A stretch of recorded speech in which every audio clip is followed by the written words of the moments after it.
but you have to make them, and the safety of that child was paramount.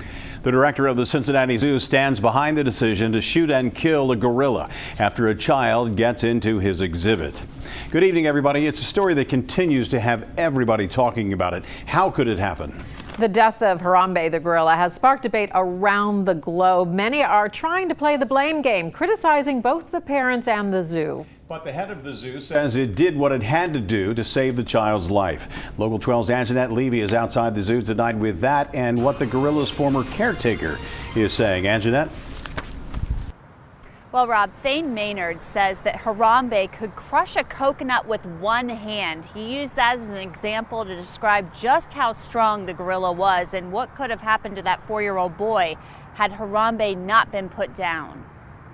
But everybody at the zoo feels the loss. There's no doubt about it. Zoo director Thane Maynard says the loss of Harambe is huge. The 17-year-old Silverback Gorilla was shot and killed during this incident Saturday.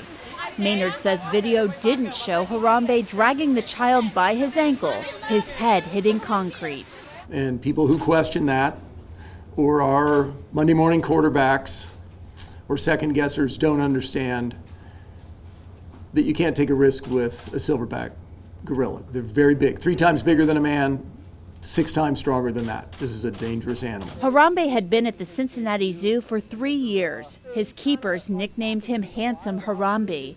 He came to the zoo from the Gladys Porter Zoo in Brownsville, Texas. Jerry Stones helped raise him and says the gorilla was typically not aggressive. He was in a situation where there's this strange thing here that I don't know what do I do? Do I fight it? Do I love it? Do I run from it? What do I do? And an unforeseen circumstance was born, and he had to lose. Today outside the Cincinnati Zoo, animal rights activists focused on honoring and remembering Harambe. This is to remind people, let's keep the focus where it needs to be.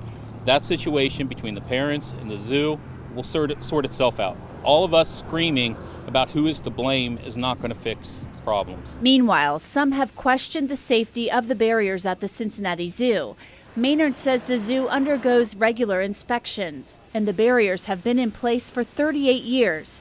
This is the first time someone has climbed over them. The exhibit's safe and the barrier's safe. That said, any of us in this room could climb over barriers if we choose. When asked today, Thane Maynard said that the zoo was not negligent in this situation, but he said they are going to look at the barriers and make sure that they have the best barriers possible, although he reiterated that the barriers are safe. And he hopes that Gorilla World can open by this weekend.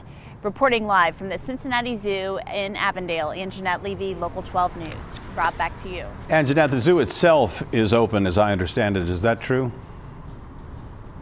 That is true, Rob. Gorilla World is the only exhibit that isn't open to the public right now. It's been closed since Saturday, since this incident happened, and it will be closed, obviously, for the remainder of the week. They're hoping it can reopen by the weekend. Anjanette, thanks very much. An online petition calls for the mother to face charges. It has more than 265,000 signatures. Several well-known animal experts are coming to the defense of the Cincinnati Zoo.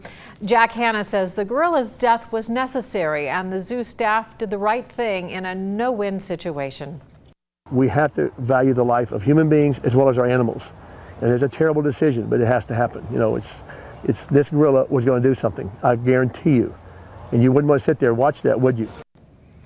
Hanna also agreed with Thane Maynard's decision not to use the tranquilizer. He says it was too dangerous to wait the time it would have taken for the effect to kick in. Jeff Corwin focused more on the parents. Corwin, a biologist of Animal Planet fame, says the situation is both gut-wrenching and heartbreaking. There was so many unknowns in this situation. You're looking at a 400-pound gorilla through no fault of its own. It's not like it was King Konging its way through Cincinnati. It was just minding its own business. When you're there with your family, you have a responsibility for your children. The zoo is not your babysitter. Make sure you stick with Local 12 as this story continues to develop. We'll have updates here and, of course, at local12.com.